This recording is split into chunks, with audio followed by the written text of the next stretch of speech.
Up Call with Dan Tortora.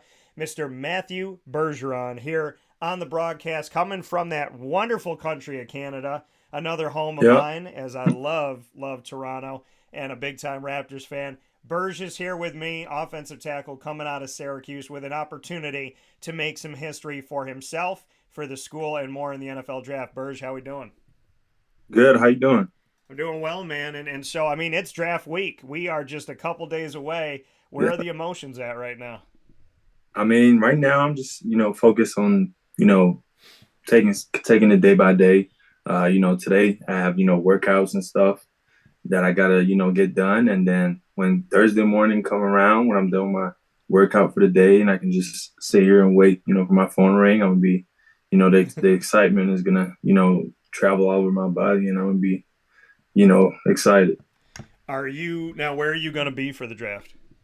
I'll be in my hometown, Victoriaville in Quebec. And when you're there, do you have? I mean, are you going to be at home with like a ton of people in the house? Are you going out somewhere? Like, what's the atmosphere going to be like? We have a little setup. The city of Victoriaville was, they did a great job. They set me up for, my family and I to have a little venue. It's like 30 of us, guests, players from Syracuse, family, friends, and it's gonna be a good time, and everybody's gonna, have a good time. And I'm just excited to be, not only to get drafted, but just to be around my people. It's gonna be the first time that everybody's gonna be in one setting because I've been on a crazy schedule for the past few months, so it's gonna be fun. Yeah, and I'm really excited for this opportunity for you and this big moment for you. You and I spoke on Pro Day about putting Canada on the map, not just for you but for people in the future as well. So to be able to go back to Quebec and to be able to celebrate in your town with your people, with all the work that you put in and putting Canada on the map, putting your town on the map, being able to go back and have this come full circle, that you were there once hoping that someone would give you a chance, and now you're going back there again hoping that someone would give you a chance. How poetic is that for you? Nah, it's great. I remember when I was back here, I didn't even think like playing college football was possible. 'Cause it was only a few amount of, blessed people that I got the chance from Quebec, the province of Quebec, to get to play college football. So I just remember that mindset I had when I was here. I thought I was going to play college football in Canada and then go to the CFL. And then, years went by and, I've had opportunities that showed up and I made the most out of them. I'm grateful for Syracuse for giving me the opportunity to play college football. And, Coach Babers and the whole staff of, believing me. The kid out of nowhere in summer camp, they took a shot and, it paid off. And I'm just grateful for that. Speaking here with Matthew Bergeron, the Syracuse Orange Offensive Tackle alum and 2023 NFL Draft prospect. Let's go Tarantino this thing, go back in time when Syracuse gave you that opportunity. Bring me into how that all came about and just what was going on in your recruitment at the time and when Syracuse came in.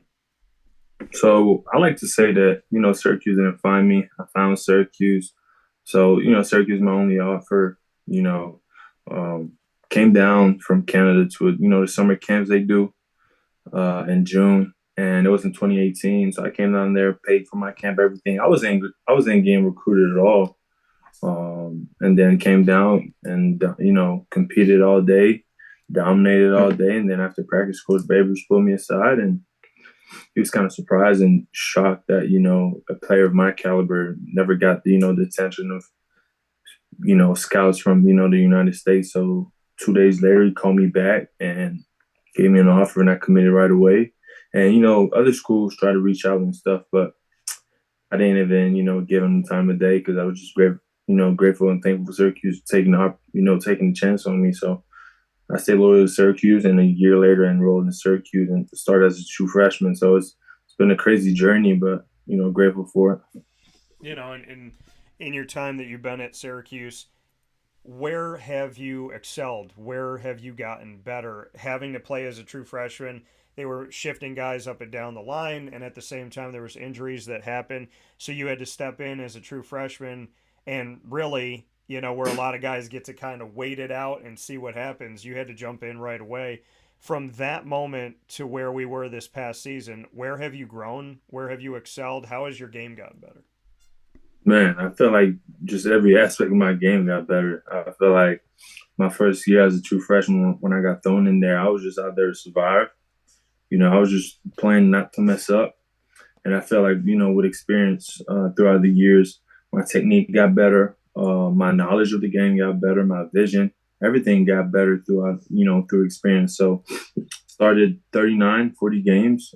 So, it's a lot of playing time. So by the senior year, I knew the playbook, I knew what I had to do in certain situations. Like I was aware of that stuff and, I was aware of, defensive line play. So it was just I think I just, by my senior year, I was just a better player than when I first got in. Not only that, but I feel like my leadership. When I got in Syracuse, it was kind of tough for me to find a place on the team. And then as the years went on, like I became a leader, and that's something I'm most proud of. Throughout my career at Syracuse, just being named captain for the 2022 season was great for me.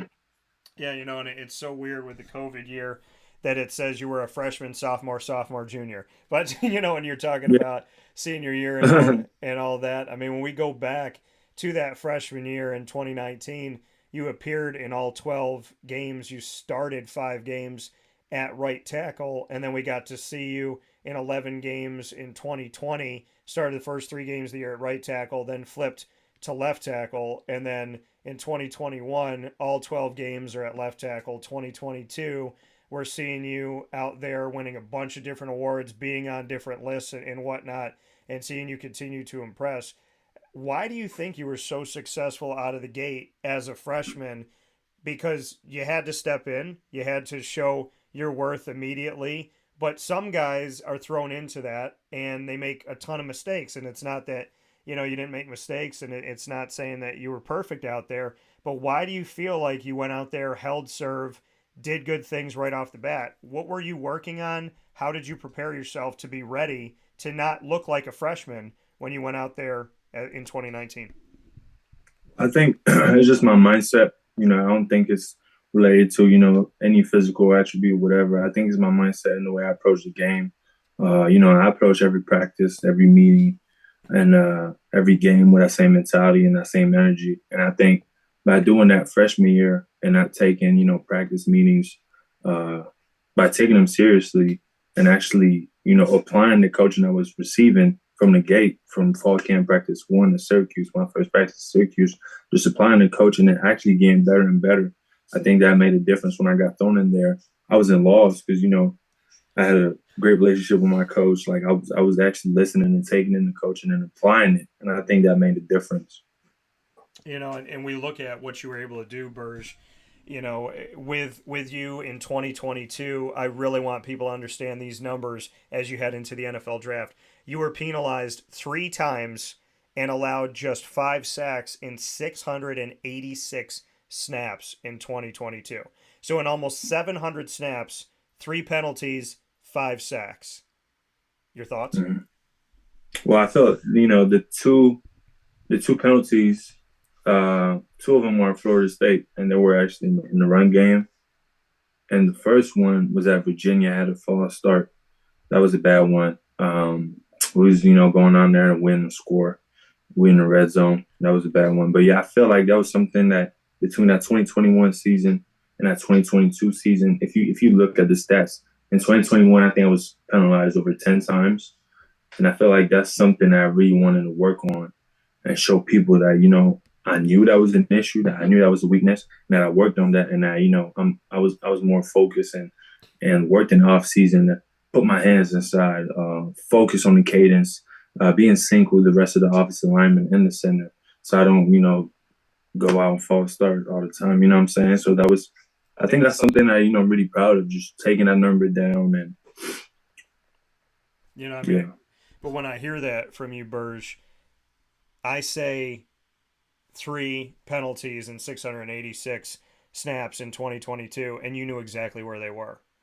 I think that hmm says something to an NFL team right then and there that's impressive. Speaking of NFL teams, Matt Bergeron heading into the 2023 NFL draft, what can you tell us about the teams that you've worked out for or spoken with. We're heading into the draft. What has it been like for you? What type of workouts did you have? And are you willing to share kind of where those have taken you around the country? Yeah. So, I was blessed enough to go to Senior Bowl, and Senior Bowl, the way it's set up is first day you have 16 interview with 16 different teams, and then Thursday of that week you have 16 interview with the other teams you didn't get the chance to talk to. So by the end of Senior Bowl, I talked to all 32 teams, and then when Combine happened, teams select the players that they want to interview. So I had 17 interviews at Combine with a bunch of different teams.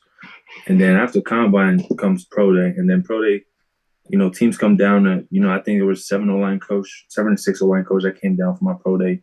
And then the day before and the day of and the day after, teams come in the office, they come in mainly, and, they want an hour with you. They want to have a meeting. They want to sit down and grab some food, get to know you.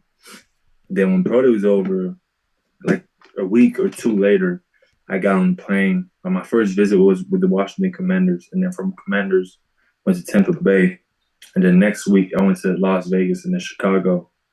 And the last week I went to Carolina, New England, and then Buffalo. So I traveled all over the place. It was a lot of just running in the airport, catching flights and stuff.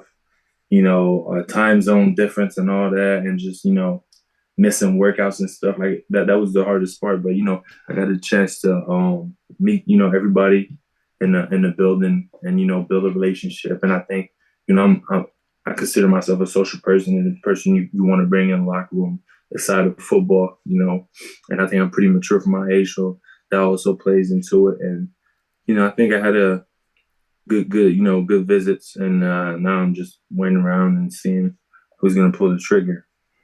I mean, you and then I appreciate you breaking it down and being so candid with it that you had the opportunity at the Senior Bowl to speak with all 32, then Pro Day 17, then you get to or Combine 17, then Pro Day after that, and then to go and have these personal connections with these teams that wanted to fly you out, meet with you, and have you around their culture and their environment.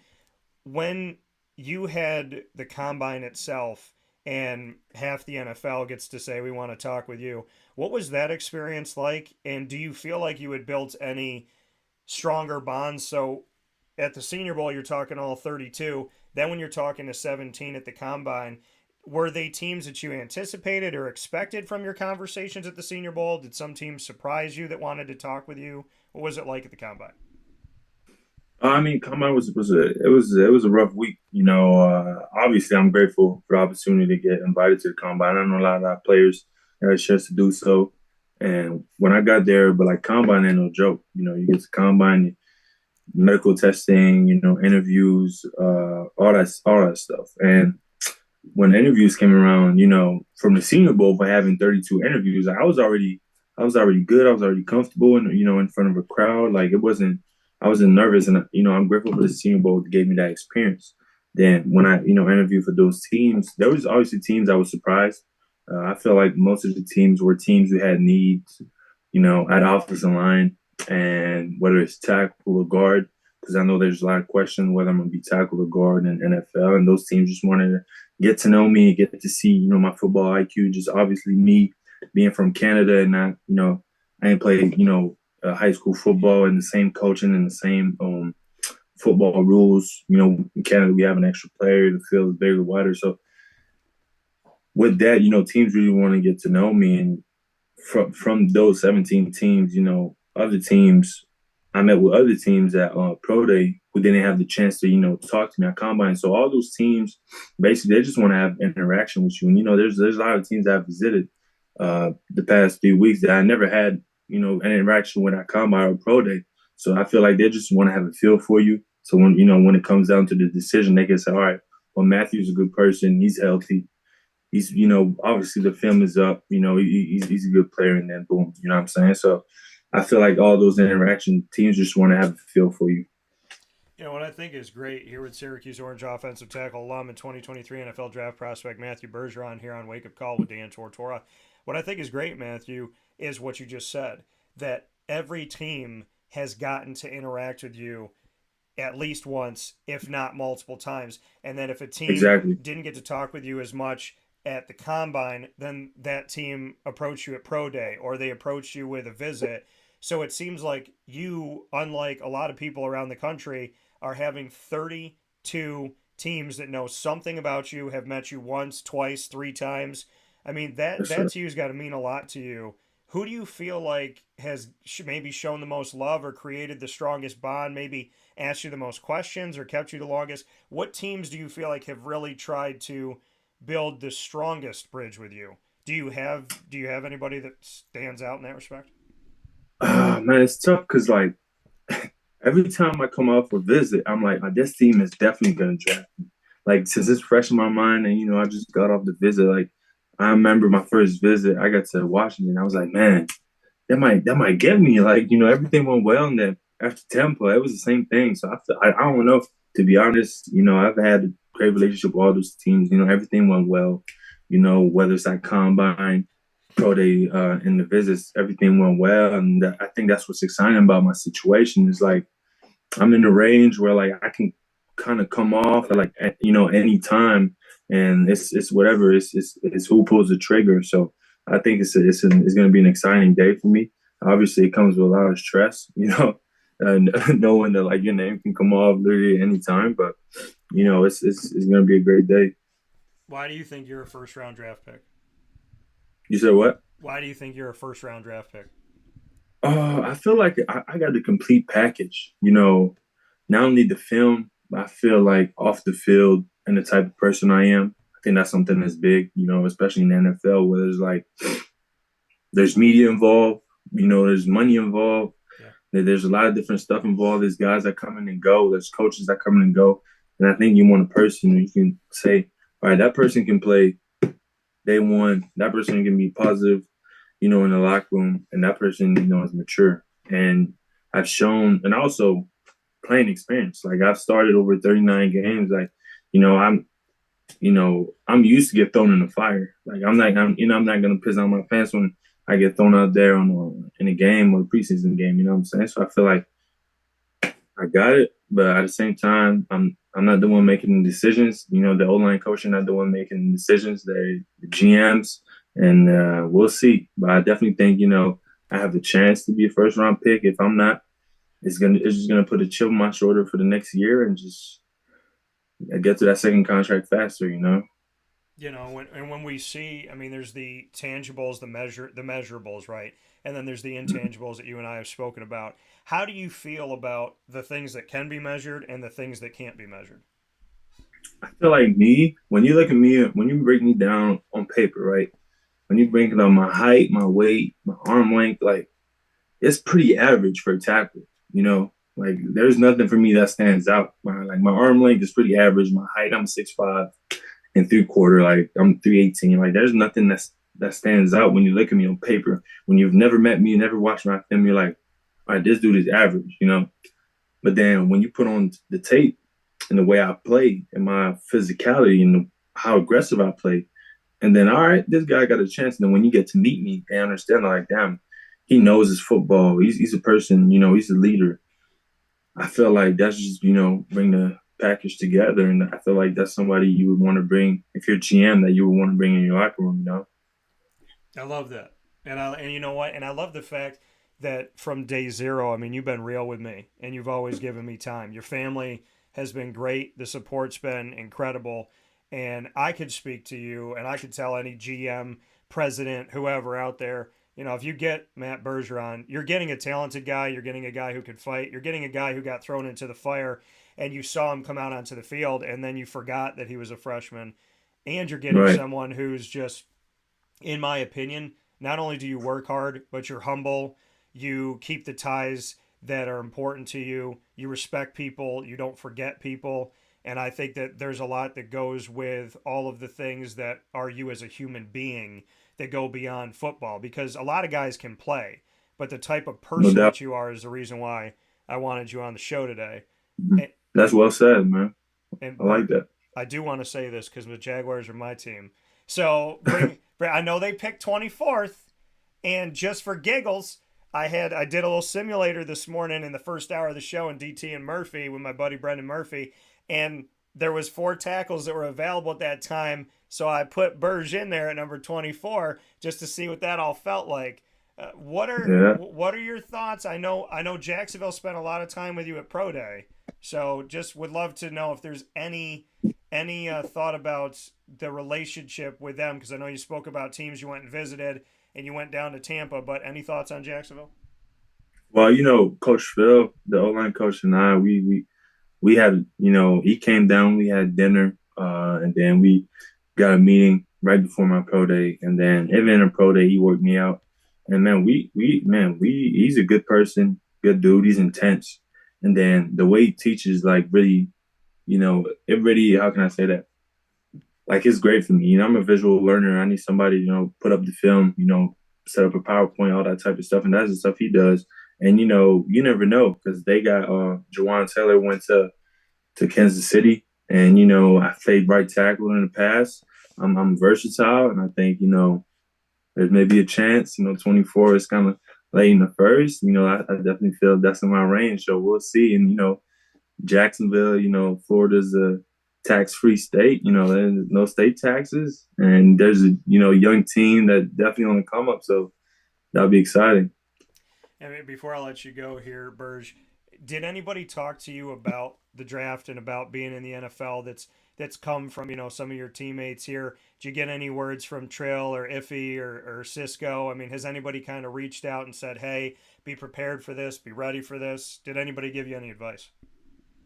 So I had the chance to get in contact with Justin Pugh, Chandler Jones, and those guys that they've been great. Chandler, we were talking a lot about football, and Justin Pugh, we talked a lot about like off the field stuff.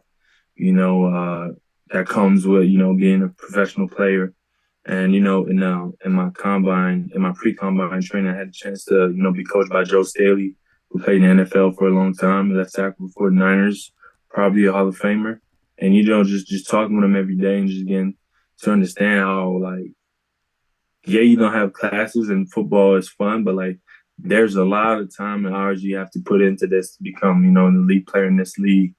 Because physical traits and that's not enough. You need to put in the technique, put in the work, and just understanding that from his perspective. Like you really have to love what you're doing, and I feel like I do. So I feel like it's gonna be a long career. You spoke with Justin Pugh, like you said, and Pugh was told that he was too small, couldn't go out there and play NFL offensive lineman. He was a tackle, shifted to guard, but there were some people that thought he couldn't make it. He's the same height as you at 6'5" and around the exact same weight. So, what does that mean to you to see somebody like him come from Syracuse and have spent a decade in the NFL so far? I mean, it means a lot, and I feel like he's a great player, and playing in the league for 10 years plus, like it's not easy. Like obviously there's injuries, there's stuff that that's out of control. Guys coming in, fresh guys coming in the draft and stuff, and to be able to be the best player on your team at your position for 10 years, or whether you get traded and stuff like that's an accomplishment. And that was great. Talking with Justin, we had a great conversation. So, I'm not shy to just pick up the phone and be like, hey, like if I have a question or whatever, I know we talked. I called him before the Senior Bowl, gave me some tips because he went to the Senior Bowl as well. So it was great. That coming from Matt Bergeron. In closing, Matt, 2 final points. I'd be remiss if I didn't say this from one of the fans who's also named Matt. He said, Matt, I just want to take this opportunity to thank you for being such a great team leader and representative of the Orange Nation. Good luck, and I hope you end up with the Giants. That's coming Yeah. from Matt. And then, Hey, go ahead. What are you going to say? yeah, I was man. I appreciate that. And growing up, Giants were my favorite team in Canada. Giants were like the closest to home. And I remember one of the first football games I watched was the Giants and the Patriots in the Super Bowl, and the Giants won. So I'm crossing my fingers. Maybe I'll be a part of the Big Blue. So that coming from Matt Bergeron. I'm going to play GM for the last part here. I'm going to ask you 3 questions, rapid fire. I want you to tell me Yeah. the answers. So this is me calling you between now and Thursday to see if I'm going to draft you. My first All question right. to you, Matt, is if you were in a situation where your teammates were all out and everybody's at a club, it was somebody's birthday party, and somebody's had a little bit too much to drink, and some fans are getting a little wily, what do you do to make sure that guys get home safe? How do you show me your leadership when everybody's out at the club? Well, I'm gonna get the person who hasn't, drank or call you know, um, a Uber service, a driving service. I'm gonna call them, as soon as possible, and really separate the fans and the players, and kind of take the players away, and from that, just put the players in the Uber, put the players in the whatever driving service I got, take them home, and then just calm down the fans. And I feel like, alcohol can rile people up, and I feel it's just bringing the tension down a little bit by just talking and just not having that certain tension. I think that's gonna bring the heat down and just putting the players in the in the Uber service so they can go home safe and not drink and drive. I love that answer. Second one, give me at least one example of when you've tried to mentor someone and feel like you've left an impact. I feel like Enrique Cruz. Enrique came in the program, and I was starting tackle, and I was going to my senior year thinking that I had a chance to get in the NFL, so I was doing extra work in the off season, and I brought Enrique with me because I knew, well, if I leave, Enrique is going to take my spot and be the next starter for the 3 or 4 years to come, and I feel like I showed him the ropes when I came back. When I came back from combine training, he was doing the stuff I taught him, doing the extra work, putting the extra time in the facility when whether it's before practice, after practice, or just on the weekends by himself. So I think I definitely left an impact. A 2B to that, why do you think Enrique has what it takes to take over that role on the offensive line? I feel like he got he's an athlete first eyes, and I feel like he got the physical tools to become one of the great tackles in the ACC, and also the way he plays. He's aggressive. You want to put people on the ground. He's physical. He's not running from a fight. He can put his hand down in the dirt and go at it. So I think Enrique got everything to become one of the great tackles in the ACC. Final question: as an NFL GM, you can walk around the world with a neon sign above your head that describes who you are. What does that neon sign say? Consistency. Why pick consistency? Yeah. Just because everything I do, I think is important. I mean, everything you do, I think is important to be consistent. If you want to play in the league for over 10 years, you got to be consistent. You got to put the work in. You got to show up every day with the same energy, whether it's football, whether it's in school, whether it's in the weight room. Like, you got to be consistent in everything you do, and I think that's the secret to having a long career and having a successful life. Consistency. Matt Bergeron, he showed us consistency at Syracuse, only got better with time as well. Now the NFL draft is coming up. I believe he should be getting his name called this Thursday, April 27th in the first round. And like he said, if that doesn't happen, chip on his shoulder from there. But all the respect is going to you, Matt. I appreciate you taking time on today's broadcast, a wake-up call, and taking time all the way through. You always have a spot here on the show, and more than anything else off the air, you always got a place to get a hug and have a friend. I appreciate you. I appreciate your family, and I appreciate everything that you have had over these years that you've given to my city, Mm-hmm. and that the city has given back to you. So, man, I can't thank you enough. But I hope that this is the first of many conversations, and you can be more than sure when your name gets called. Your phone might be ringing off the hook, but I'm going to be one of those phone calls to you. Yes, sir. Thank you, Dan. Thank you for having me on the show, and hopefully, we'll get the chance to do another one, man. I appreciate that. I appreciate the support. Absolutely. So putting Canada on the map and building that bridge for many people, Matthew Bergeron should be one of those Yes, sir. offensive linemen taken in the first round of this NFL draft, in my opinion. And many teams have gotten the opportunity. The entire NFL has seen you. I love it. I appreciate it. In the meantime, just go do what you got to do and get ready for Thursday night. I can't wait to talk with you soon. Yes, sir. Thank you. Appreciate that. All right, take care. All right, bye. See you. That coming from Matt Bergeron here on Wake Up Call with Dan Tortora, where sports truly meets that thing called life. And I can't thank him enough for being a part of today's broadcast, spending some extended time with us here on the show. And just listen, I can't say enough good things about him. He came out as a freshman, and at Syracuse, the offensive line over the last few years, it was tough to find who those leaders were going to be. And when he came out in Syracuse, like he said, I like to say I found Syracuse, they didn't find me. When he came to camp and he showed himself and he got that offer and he had no offers, and Syracuse gave him that offer and he took it. He came here. He played as a freshman. He continued to give and to give and to give to this Syracuse football program. In the time that he was here, Syracuse posted their first 1,000-yard back in almost a decade.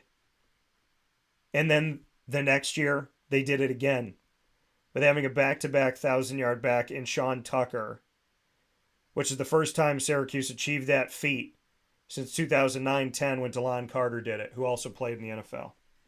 It says something about Berge that seeing that success in the backfield and seeing the success as the team overall, that comes from and protecting the quarterback better and rising up as an offensive line. It says a lot about Berge. His time at Syracuse, we've seen the offensive line improve. We've seen the backfield improve. We've seen our quarterbacks have more time. That is not a mistake. It's not a coincidence. And the last time that there was a 1,000-yard back in 2012 in Jerome Smith, Justin Pugh and the crew were blocking for that guy. And Justin Pugh at 6'5", the same height as Matt Bergeron, has spent, like I said before, a decade in the NFL. It's now time for the NFL to make the next move on the next Syracuse offensive lineman that's going to, I believe, and I hope, spend at least a decade blocking and having a great time. He's representing Canada, Quebec, his town, his family, Syracuse. He's showing the world that you can do it even when you're the only person that might believe in yourself. Even when you only get one offer, one opportunity. That's all you need. He has fought. I've always seen him be a fighter on the field and a calm person off the field. I have nothing bad to say about his personality. I have all good things to say about how he's treated me, and all good things to say about how he's been on this offensive line. I'm excited to see his time in the NFL. I'm happy and proud that at the Senior Bowl, all 32 teams spoke with him. And then at the Combine, more than half of the NFL spoke with him again. And then at Pro Day, teams that didn't speak with him at the Combine spoke with him. And then a bunch of teams flew him out to meet and be with them on site, on location at their facilities. He has had the entire NFL give him at least one opportunity to make an impression. And believing in Matt, I'm hopeful and confident that he has. I can't wait to see what happens. Jags, you're on the clock at 24, just so you know. But I'm very excited for Matthew Bergeron. He has been an honor and a privilege to cover. It's big words about Enrique Cruz Jr. that he's mentioned him now twice to me publicly. Once on Pro Day and once here today heading into the draft. So it says a lot about you, Enrique. Be humbled by that and keep working hard, brother, because I appreciate you too. And everybody on the O-line. Matthew Bergeron has given 4 great years to Syracuse, and now I want to see him give a decade plus to a team in the NFL. Make the right decision on character, on quality, on work ethic, on determination, on dedication, on fight, on versatility. I look forward to one of you saying Matt Bergeron very, very soon this week. God bless to you, Matthew, and to your entire family and extended family.